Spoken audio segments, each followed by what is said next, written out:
qimmatli qog'ozlardagi risklar.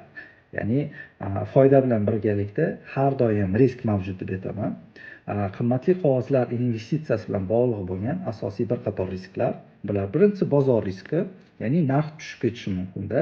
Bu noto'g'ri timing, noto'g'ri analiz yoki bilimsizlik oqibatida. Ikkinchisi bu kredit riski, ya'ni emitent majburiyatini bajara olmasligi mumkin. Uchinchisi bu likvidlik riski, aktiv tez sotib bo'la olmaslik. Siz daromadingiz bor, lekin daromadingizni fiks qila olmaysiz. Shu likvidlik riski deyiladi.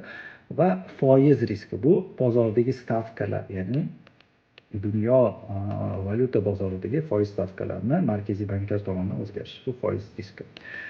Endi har qanday investitsiyada bo'lgani kabi qimmatli qog'ozlarda ham risk bor. Muhimi bu risklarni tushunish kerak va boshqarish kerak. Shunda siz yo'qotishdan emas, ya'ni imkoniyatlardan foyda olasiz. Qimmatli